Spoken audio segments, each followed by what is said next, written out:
How you doing, good people? This is the 8-Bit Animal.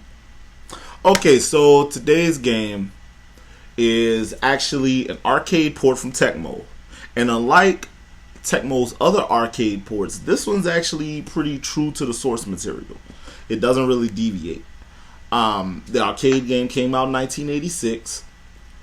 And this title was ported to the NES in 1987, and it was one of the first ports of the game.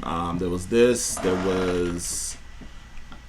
Commodore 64 version, different computers and stuff had it, but the NES version is notable because it may be the most brutal title that Tecmo put out, and that's saying a lot because Tecmo did Ninja Gaiden. And Ninja Gaiden and their other NES titles were notable for being brutally hard games. Today's game is Solomon's Key. Now, Solomon's Key, you play as a character named Dana, I believe. It's not really important because there's really no real story in this game. You get a little cutscene, a little text at the end of the game.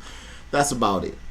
But pretty much you have to navigate a total of 65 rooms. There's 15 secret rooms, 49 or 50 known rooms, regular rooms. And you have to navigate all these rooms to beat the game. It's a puzzle game, so there's a set number of blocks. You have to navigate these blocks to get to the egg, to get a key and get to the exit.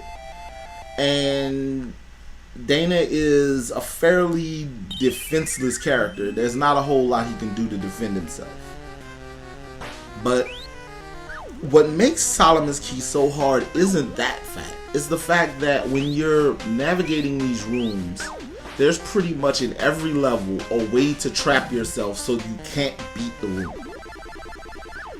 And that in itself will make many a gamer throw the title out of the window.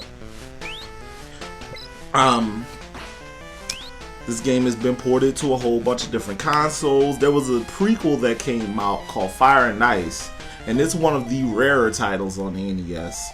But as far as Solomon's Key goes, there's not a whole lot to it, except for that fact that, there's multiple ways to clear a room, but in every room there's also a way to trap yourself.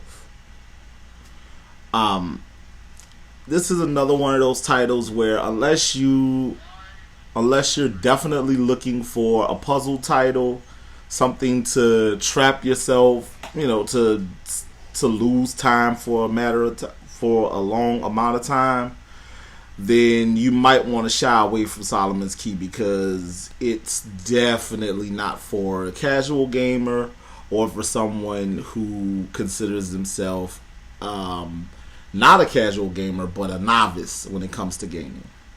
This has been the 8-Bit Animal, and I'll catch you beautiful people tomorrow.